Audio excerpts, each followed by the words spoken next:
जैसे ही दुआन Dong river ने कहा कि यह सब उनके किसी मित्र के अनुरोध पर किया गया है, पूरा सभागार गहरे सन्नाटे में डूब गया। सबसे अधिक क्रोध डिवाइन आई क्लैन के लोगों को आया। उन्हें ऐसा लगा मानो उस अज्ञात व्यक्ति ने उनकी पूरी जाति की अंतिम आशा छीन ली हो। यदि वह व्यक्ति उनके सामने आ जाए तो वे उसका मांस नोच खाएं, उसका रक्त पी जाएं और उसकी हड्डियां तक चूर चूर कर दें। उनके हृदय में इतनी गहरी घृणा भर चुकी थी। उधर डिवाइन आई क्लैन के 7 मिनिएचर यूनिवर्सेस के भीतर भी भारी अफरा तफरी मच गई। सभी 7 ट्रू मास्टर्स शुरू से ही द्वानडोंग रिवर की इनहेरिटेंस पर नजर रखे हुए थे। उन्हें पहले ही इस बात का दुख था कि उनके क्लैन का कोई भी उम्मीदवार लो फेंक या ब्लू ब्लड जितना प्रतिभाशाली नहीं निकला। लेकिन जब अंतिम क्षणों में सॉर्सरर स्प्राइट मास्टर ने दूसरा बॉटलनेक पार कर लिया था, तब उनके मन में एक बार फिर आशा जाग उठी थी। फिर अचानक दुआनडोंग रिवर ने घोषणा कर दी, डिवाइन आई क्लैन का कोई भी सदस्य इस इनहेरिटेंस के योग्य नहीं है। उन सबको मरना होगा। ये सुनते ही ऐसा लगा मानो किसी ने उनके चेहरे पर जोरदार तमाचा मार दिया हो। उनके भीतर केवल क्रोध, अपमान और पीड़ा ही शेष रह गई। अब उन्हें यह भी पता चल चुका था कि यह सब किसी अज्ञात मित्र के कारण हुआ है। फर्स्ट ट्रू मास्टर क्रोध से गरज उठा, वह कौन है? किसने हमारी पूरी डिवाइन आई क्लैन की अंतिम आशा छीन ली? बाकी ट्रू मास्टर्स भी बार बार वही प्रश्न दोहराने लगे। हर किसी के मन में केवल एक ही इच्छा थी, उस व्यक्ति का नाम जान लेना। इसी समय आइस क्लिफ फोर्ट्रेस के भीतर बैठे डिवाइन आई क्लैन के 28 उम्मीदवार भी पूरी तरह टूट चुके थे। सेकंड ट्रू मास्टर ने अपना क्रोध दबाते हुए दुआनडोंग रिवर से कहा, हमारे क्लैन ने हर नियम का पालन किया। हमने कुएलो मॉन्स्टर को रोका, राइनोसेरस एम्परर गेम ईमानदारी से पूरा किया और कभी किसी प्रकार की धोखाधड़ी या सैबोटाज नहीं किया।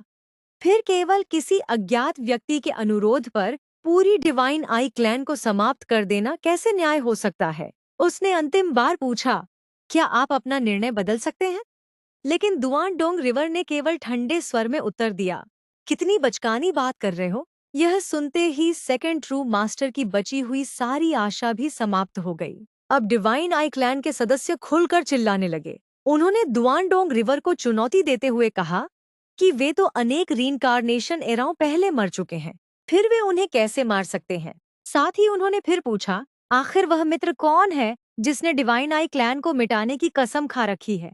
इस बार दुआनडोंग रिवर ने इनकार नहीं किया। उन्होंने शांत स्वर में कहा, ठीक है, अब तुम उसे देख लोगे।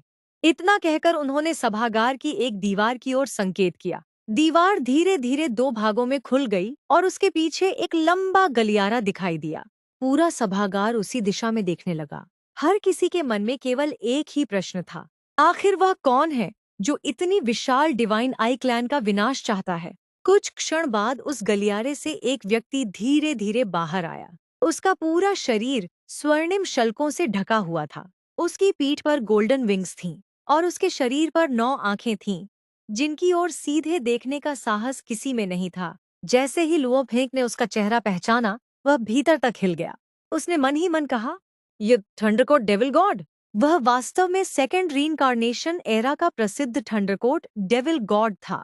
उसे पूरे यूनिवर्स ओशन में एक अकेले घूमने वाले यूनिवर्स सुप्रीम मास्टर के रूप में जाना जाता था। वह हमेशा अत्यंत लो प्रोफाइल रहता था। उसके पास कोई सुप्रीम ट्रू ट्रेजर भी नहीं था। उसकी पहचान केवल उसके थंडरकोट ट्रेजर से थी। इसी कारण किसी ने कभी कल्पना भी नहीं की थी कि डिवाइन आई क्लैन के विनाश के पीछे वही व्यक्ति होगा। केवल लुओ फेंक ही नहीं, बल्कि east emperor holy land, purple moon Holi land और तीनों रीइंकार्नेशन एराओं के विशेषज्ञ भी पूरी तरह स्तब्ध रह गए।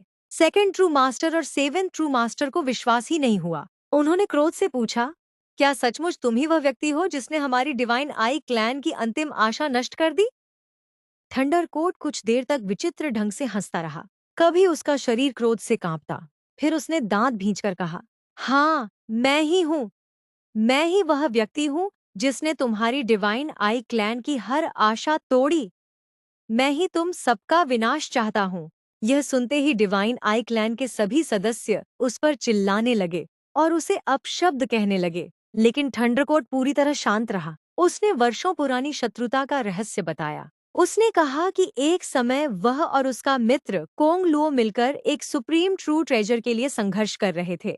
उसी समय डिवाइन आई क्लैन के 7 ट्रू मास्टर्स ने मिलकर उन दोनों पर हमला कर दिया। उस युद्ध में कोंग लुओ मारा गया और थंडरकोट को अपनी जान बचाकर भागना पड़ा।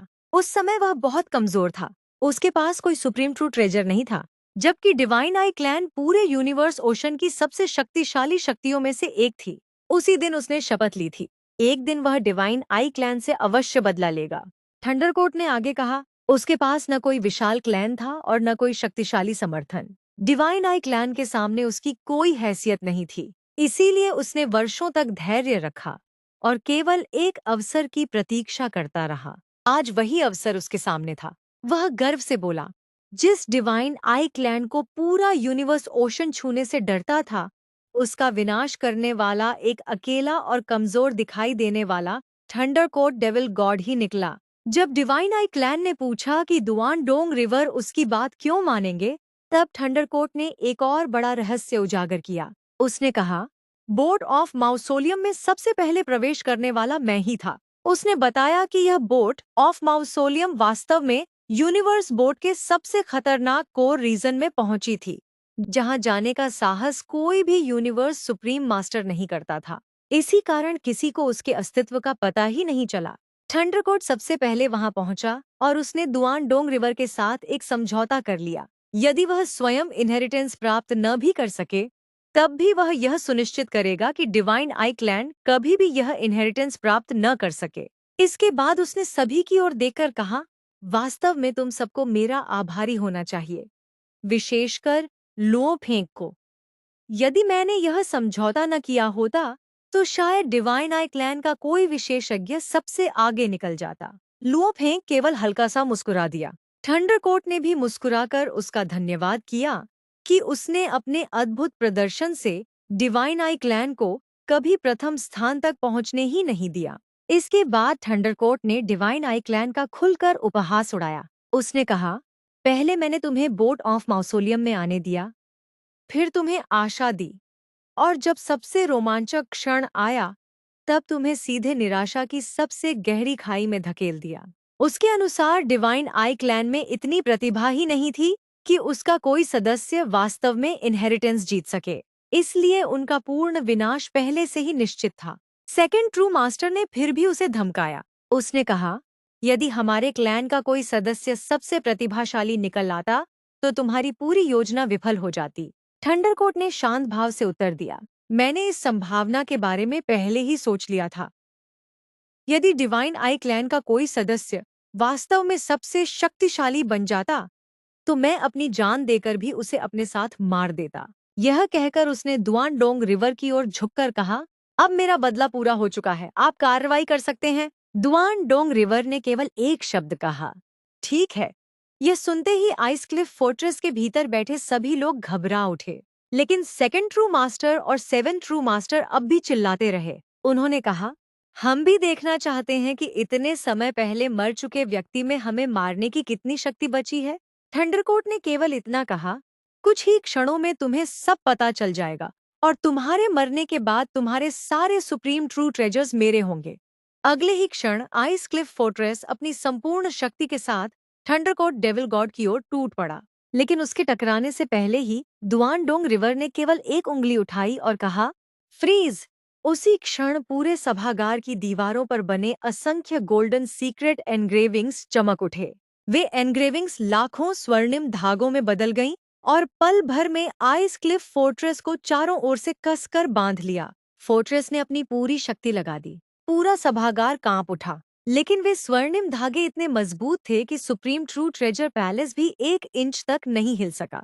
इसके बाद दुआन डोंग रिवर ने भूमि की ओर संकेत किया। सभागार की जमीन फट गई और नीचे एक गहरी भयावह एबिस दिखाई दी, जहां से अत्यंत डरावनी आभा निकल रही थी।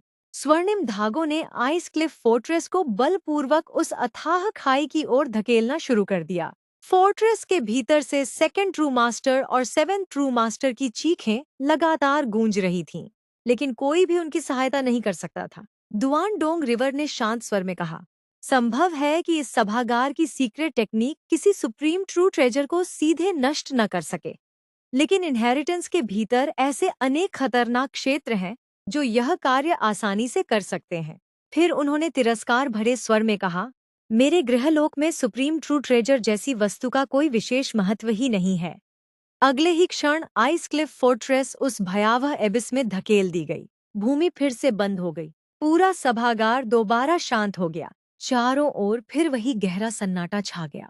अब डिवाइन आई क्लैन के उन 28 विशेषज्ञों का भविष्य उसी भयावह एबिस के भीतर तय होना था। जब आइस क्लिफ फोर्ट्रेस को उस गहरी और रहस्यमयी एबिस में घसीट कर ले जाया गया, तब उस अथाह खाई से निकल रही भयावह आभा को महसूस करके स्वयं लो फेंक के हृदय में भी भय उत्पन्न हो गया। सिर्फ उस आभा की शक्ति ही इतनी भयानक थी कि उसने तुरंत समझ लिया कि जिस एंशिएंट सिविलाइजेशन ने कभी यूनिवर्स बोर्ड जैसी महान संरचना का निर्माण किया था, उसकी तकनीक और शक्ति आज के यूनिवर्स ओशन से कई गुना आगे थी। केवल दुआन डोंग रिवर द्वारा बोट ऑफ माउसोलियम में किए गए कुछ परिवर्तनों ने ही इस स्थान को इतना खतरनाक बना दिया था कि यूनिवर्स सुप्रीम मास्टर्स तक भय से कांप उठे। सभागार में बचे हुए 200 से अधिक विशेषज्ञ पूरी तरह शांत होकर आइस क्लिफ फोर्ट्रेस के भीतर से आने वाली किसी भी आवाज का इंतजार करने लगे। सभी यही सोच रहे थे कि आखिर सुप्रीम ट्रू ट्रेजर पैलेस के भीतर बैठे डिवाइन आई क्लैन का क्या होगा। कुछ लोगों का मानना था कि सुप्रीम ट्रू ट्रेजर पैलेस के भीतर किसी को मारना लगभग असंभव होता है, लेकिन कुछ अन्य विशेषज्ञों ने याद दिलाया कि दुआन डोंग रिवर पहले ही कह चुके हैं कि उनके गृहलोक में सुप्रीम ट्रू ट्रेजर जैसी कोई अलग श्रेणी होती ही नहीं थी। यदि उन्होंने इतनी सहजता से यह बात कही है, तो निश्चित ही उनके पास ऐसी तकनीकें होंगी जो यूनिवर्स ओशन के किसी भी विशेषज्ञ की कल्पना से कहीं परे होंगी। लुओ फेंग भी गहरे विचारों में डूब गया। उसे समझ आने लगा कि यूनिवर्स ओशन के विशेषज्ञ सुप्रीम ट्रू ट्रेजर्स को सबसे महान हथियार मानते हैं, क्योंकि उनकी समझ की भी एक सीमा है। लेकिन एंशिएंट सिविलाइजेशन के दृष्टिकोण से शायद इन खजानों को और भी अनेक स्तरों में विभाजित किया जाता होगा। उनके लिए सुप्रीम ट्रू ट्रेजर अंतिम शक्ति नहीं थी। केवल यूनिवर्स ओशन के विशेषज्ञों का ज्ञान सीमित होने के कारण वे उन सभी को एक ही श्रेणी में रख देते थे। वास्तव में प्रत्येक ट्रेजर की गुणवत्ता और शक्ति अलग अलग होती होगी, और केवल एंशिएंट सिविलाइजेशन के महान विशेषज्ञ ही उनमें वास्तविक अंतर पहचान सकते थे। इसी सोच के साथ लुओ फेंग को अपने शिवू विंग्स की याद आ गई। उसे याद था कि विंग स्प्रिट की स्मृतियों के अनुसार शी-वू विंग्स वास्तव में 6 जोड़ी पंखों से मिलकर बनी थीं और किसी भयानक युद्ध में टूटकर बिखर गई थीं।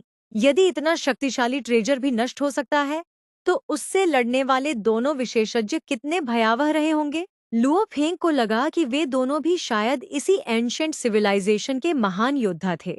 इससे उसका विश्वास और भी दृढ़ हो गया कि वर्तमान यूनिवर्स ओशन उस प्राचीन सभ्यता की तुलना में अत्यंत कमजोर और पिछड़ा हुआ है। उसी समय सभागार की भूमि एक बार फिर फट गई। उसी भयानक एबिस से 3 प्रकाश किरणें बाहर निकलीं और सीधे थंडरकोर्ट डेविल गॉड के सामने आकर रुक गईं।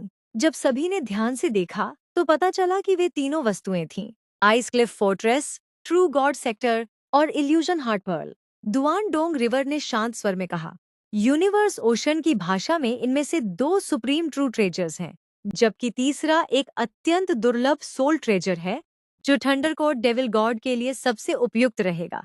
थंडरकोर्ट डेविल गॉड कुछ क्षण तक उन खजानों को देखता ही रह गया। उसके चेहरे पर विश्वास और आश्चर्य दोनों एक साथ दिखाई दे रहे थे। सभागार में बैठे सभी विशेषज्ञ भी उसी क्षण समझ गए कि यदि डिवाइन आई क्लैन के ट्रेजर्स बाहर आ चुके हैं, तो इसका केवल एक ही अर्थ है: second true master, 7th true master और डिवाइन आई क्लैन के बाकी सभी सदस्य वास्तव में मर चुके हैं। सुप्रीम ट्रू ट्रेजर पैलेस के भीतर रहने के बाद भी वे स्वयं को बचा नहीं सके।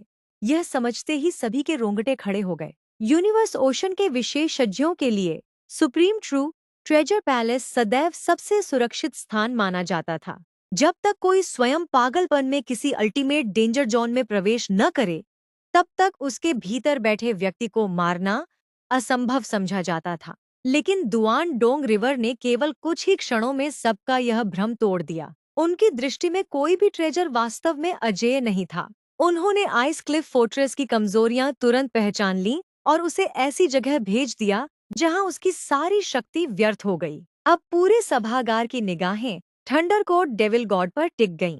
वह एक ही क्षण में डिवाइन आई क्लैन के 3 महान ट्रेजर्स का स्वामी बन चुका था। इल्यूजन हार्ट पर्ल उसकी सोल इल्यूजन टेक्निक्स के लिए सर्वश्रेष्ठ थी। डोंग रिवर ने उससे कहा कि यह ट्रेजर बहुत आसानी से उसे अपना स्वामी स्वीकार कर लेगी। यदि उसकी विल पावर पर्याप्त शक्तिशाली हुई तो वह आइस क्लिफ फोर्ट्रेस को भी नियंत्रित कर लेगा।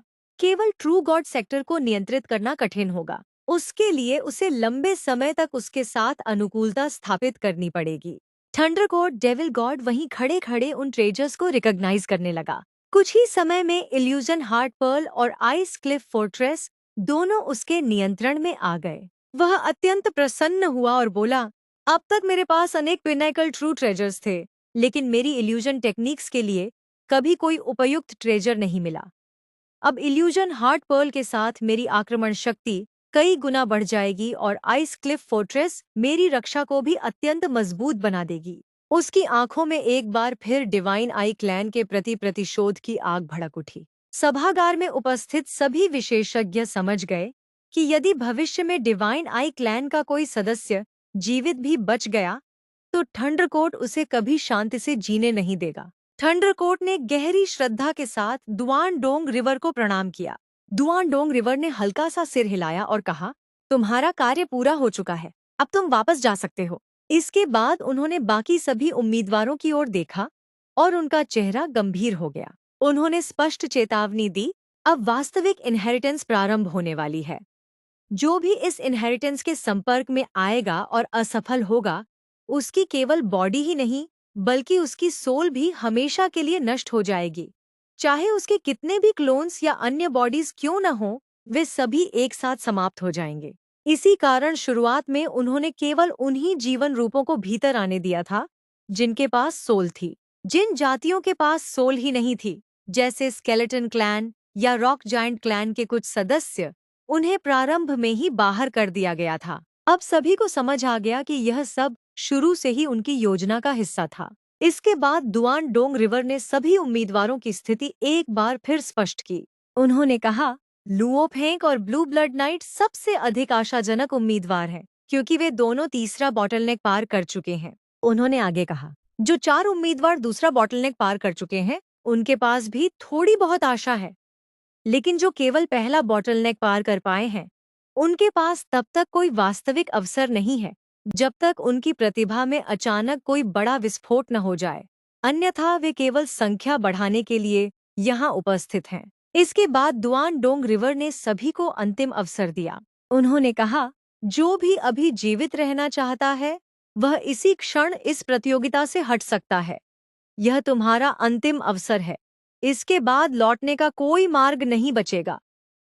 पूरा सभागार एक बार फिर गहरे मौन में डूब गया। सभी को सेकंड ट्रू मास्टर और 7th ट्रू मास्टर की मृत्यु याद आ गई। जब सुप्रीम ट्रू ट्रेजर पैलेस भी उन्हें नहीं बचा सका, तो फिर किसी और के बचने की आशा कैसे की जा सकती थी। कुछ ही समय बाद एक एक करके अनेक उम्मीदवार खड़े होने लगे। वे बोले, मैं प्रतियोगिता छोड़ता हूँ। ह्यूमन रेस के पेंग गोंग मास्टर, एक यूनिवर्स नाइट और एक अनडाइंग फाइटर ने भी पीछे हटने का निर्णय लिया।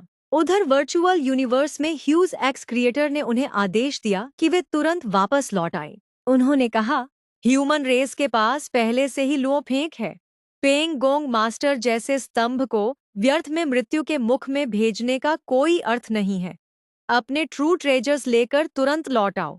इसी प्रकार east emperor holy land, purple moon holy land और अन्य सभी शक्तियों ने भी अपने अपने उम्मीदवारों को अलग अलग आदेश देने शुरू कर दिए। कुछ से कहा गया कि यदि सफलता की संभावना नहीं है तो वापस लौट आओ और अपने ट्रू ट्रेजर्स बचा लो। कुछ को आदेश दिया गया कि चाहे प्राण चले जाए, लेकिन इनहेरिटेंस के जितने भी रहस्य याद रख सको, उन्हें अपनी जाति के लिए अवश्य सुरक्षित रखना। धीरे धीरे पीछे हटने वालों की संख्या बढ़ती गई।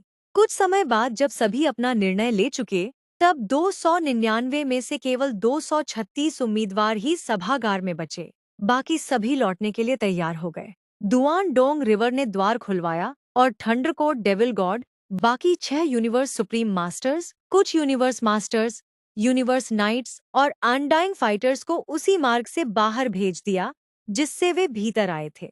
द्वार दोबारा बंद होते ही सभागार में केवल वे 236 विशेषज्ञ रह गए जो मृत्यु का सामना करने के लिए तैयार थे।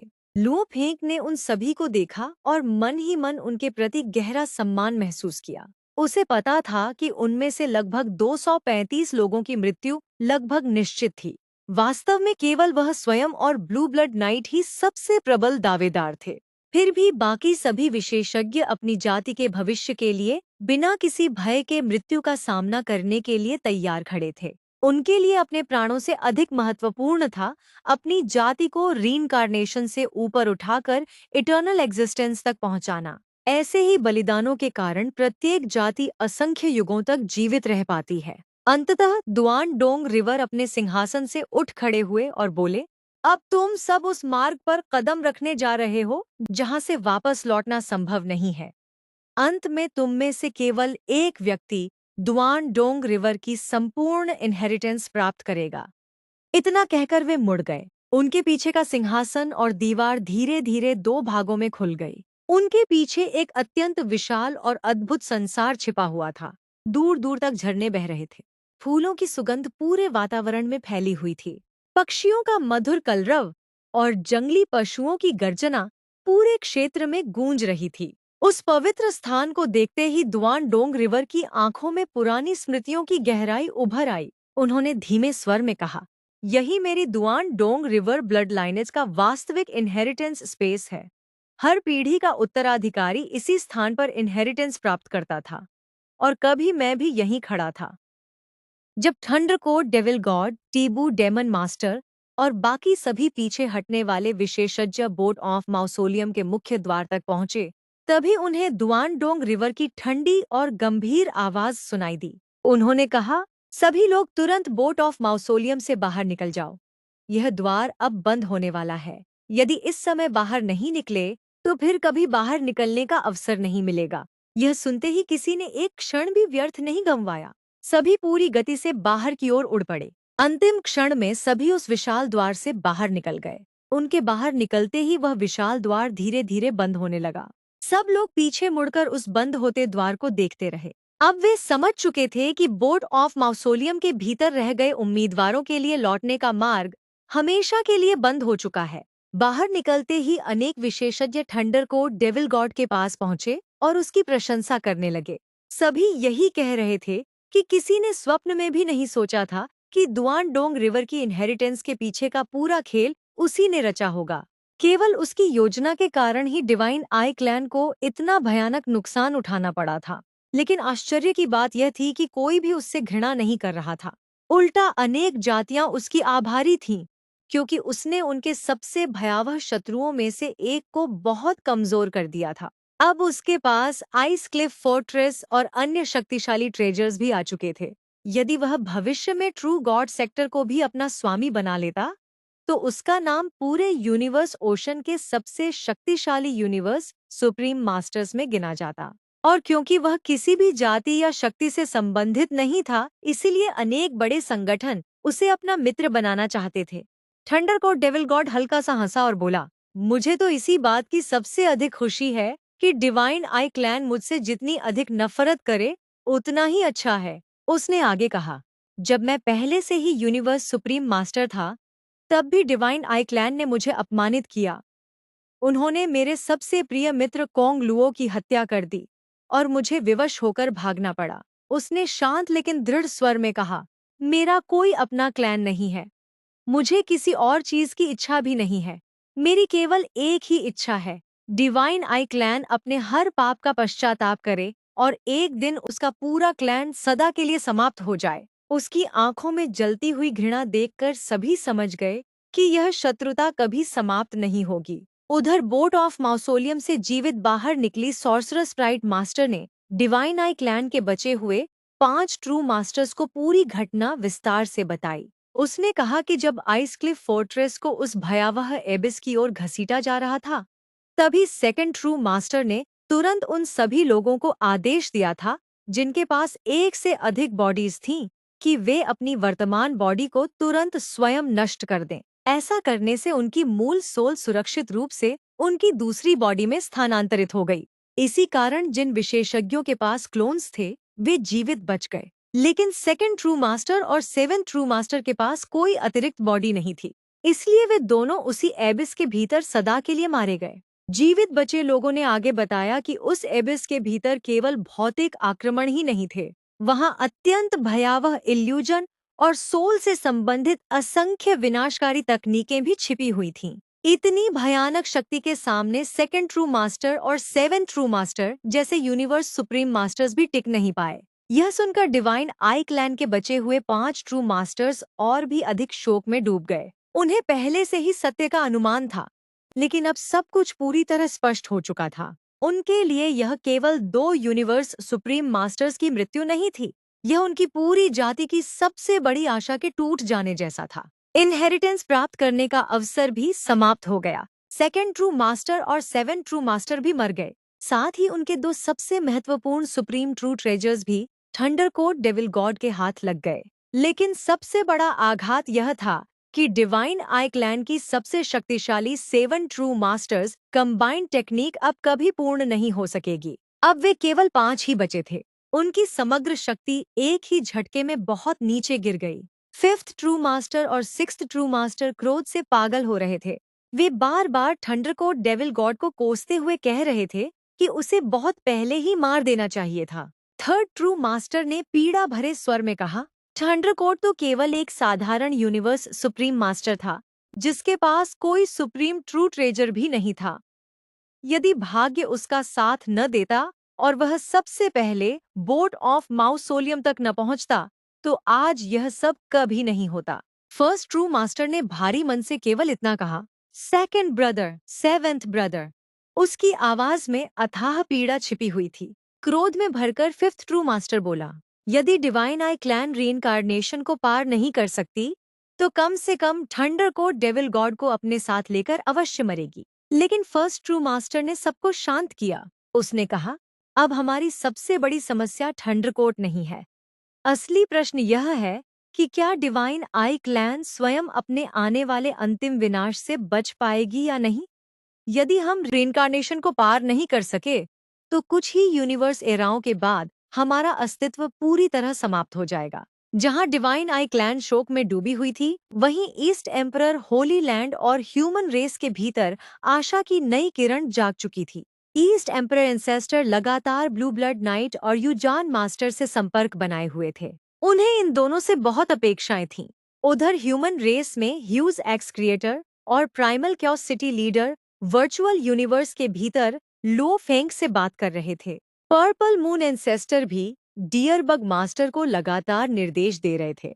अब हर जाति की सारी आशाएं अपने बचे हुए उम्मीदवारों पर टिकी हुई थीं। सभी जानते थे कि बोर्ड ऑफ माउसोलियम के भीतर रह गए उम्मीदवार अब वास्तव में पार्ट ऑफ एक्सट्रीमिस्ट पर चल चुके हैं। उनमें से लगभग सभी की मृत्यु निश्चित थी। केवल लुओ फेंग और ब्लू ब्लड नाइट के जीवित बचने की सबसे अधिक संभावना थी। बाकी सभी का वास्तविक उद्देश्य केवल इतना था कि वे अपनी जाति के लिए जितना संभव हो सके इनहेरिटेंस का ज्ञान एकत्र कर सकें। वर्चुअल यूनिवर्स में ह्यूज एक्स क्रिएटर ने लुओ फेंग की ओर देखते हुए गंभीर स्वर में कहा, रीइंकार्नेशन को पार करना अत्यंत कठिन है। स्वयं टीचर ओरिजिन भी कभी इसकी गारंटी नहीं दे पाए, और मैं स्वयं को उनसे भी कमजोर मानता हूँ। उन्होंने आगे कहा, इतने असंख्य यूनिवर्स एराओं के बाद भी केवल 2 होली लैंड्स ही इसमें सफल हुई हैं। इससे समझा जा सकता है कि यह कितना कठिन है। कुछ क्षण रुककर उन्होंने लुओ फेंग की आंखों में देखा और कहा, लेकिन ह्यूमन रेस के लिए इससे बड़ा अवसर कभी नहीं आया, और इस अवसर की सबसे बड़ी आशा केवल तुम हो। इसके बाद उन्होंने ह्यूमन रेस का पूरा इतिहास याद दिलाया। कभी मानव जाति अत्यंत दुर्बल थी। टीचर ओरिजिन के नेतृत्व में धीरे धीरे वे ओरिजिनल यूनिवर्स की सबसे शक्तिशाली जातियों में शामिल हुए। इस यात्रा में उन्होंने असंख्य युद्ध लड़े। कई बार तो उनकी पूरी जाति लगभग समाप्त हो गई थी, लेकिन हर बार वे पहले से अधिक शक्तिशाली बनकर लौटे। आज ह्यूमन रेस के पास वर्चुअल यूनिवर्स, असंख्य संसाधन और अनेक अधीनस्थ जातियां थीं, लेकिन उनका स्वप्न केवल जीवित रहना नहीं था। वे केवल 2 होली लैंड्स के बराबर नहीं बनना चाहते थे। वे एक दिन एंशिएंट सिविलाइजेशन के स्तर तक पहुंचकर उससे भी अधिक महान सभ्यता बनाना चाहते थे। ह्यूज एक्स क्रिएटर ने गंभीर स्वर में कहा, यह अवसर केवल तुम्हारा नहीं है, यह पूरी ह्यूमन रेस के भाग्य का मोड़ है। हमारा भविष्य अब तुम्हारे हाथों में है। लुओ फेंग ने बिना किसी झिझक के सिर हिलाया और शांत स्वर में केवल इतना कहा, मैं अपनी पूरी कोशिश करूंगा। उधर बोट ऑफ माउसोलियम के भीतर दुआन डोंग रिवर सभी बचे हुए उम्मीदवारों को लेकर उस अद्भुत इनहेरिटेंस स्पेस में पहुंच चुके थे। वह स्थान किसी स्वर्ग से कम नहीं था। आकाश में अनेक विचित्र डिवाइन बीस्ट्स उड़ रहे थे।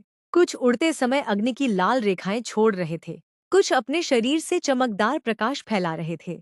दूर झीलों के किनारे और पर्वतों के बीच अनेक रहस्यमयी जीवों की परछाइयां दिखाई दे रही थीं। दुआन डोंग रिवर आकाश में खड़े होकर बोले, यही मेरी दुआन डोंग रिवर ब्लड लाइनेज का वास्तविक इनहेरिटेंस स्पेस है। हर पीढ़ी का उत्तराधिकारी यही इनहेरिटेंस प्राप्त करता था। इसके बाद उन्होंने एक और रहस्य बताया। उन्होंने कहा कि यह पूरा संसार स्वयं यूनिवर्स ओशन के कैओस एयर फ्लो को अवशोषित करता है और उसी ऊर्जा के सहारे स्वयं को अनंत काल तक स्थिर बनाए रखता है। इसी कारण यह स्थान अनगिनत वर्षों से बिना नष्ट हुए सुरक्षित बना हुआ है। यह सुनकर सभी विशेषज्ञ एक बार फिर एंशिएंट सिविलाइजेशन की तकनीक देखकर स्तब्ध रह गए। इसके बाद दुआनडोंग रिवर ने दूर मैदान की ओर संकेत किया। अचानक वहां 820 चमकते हुए द्वार प्रकट हो गए। प्रत्येक द्वार पर अलग अलग चित्र बने हुए थे। कहीं कोई विशेषज्ञ हजारों स्वर्णिम किरणों से आक्रमण कर रहा था, कहीं हथियार निर्माण का दृश्य था, कहीं निकट युद्ध दिखाया गया था, तो कहीं दूर से होने वाले युद्ध का चित्र अंकित था। दुआनडोंग रिवर ने कहा, मेरी ब्लड लाइनेज के उत्तराधिकारी प्रत्येक कला में निपुण होते थे। निकट युद्ध, दूर से युद्ध, हथियार निर्माण और अनेक अन्य क्षेत्रों में। उन्होंने आगे बताया, इन 820 द्वारों के पीछे 820 अलग अलग बेसिक इनहेरिटेंस हैं। प्रत्येक द्वार केवल एक ही व्यक्ति को स्वीकार करेगा। यह केवल प्रारंभिक परीक्षा है। वास्तविक कोर इनहेरिटेंस अंत में केवल एक व्यक्ति को प्राप्त होगी। इसके बाद दुआनडोंग रिवर ने सबसे पहले लुओ फेंग की ओर देखा और कहा, मिल्की वे, सबसे पहले तुम अपना द्वार चुनो। लुओ फेंग ने आदरपूर्वक झुककर प्रणाम किया। फिर वह प्रकाश की एक किरण में बदल गया और उन 820 इनहेरिटेंस स्पेसेस की ओर उड़ गया। उसके जीवन का सबसे महत्वपूर्ण निर्णय अब प्रारंभ होने वाला था।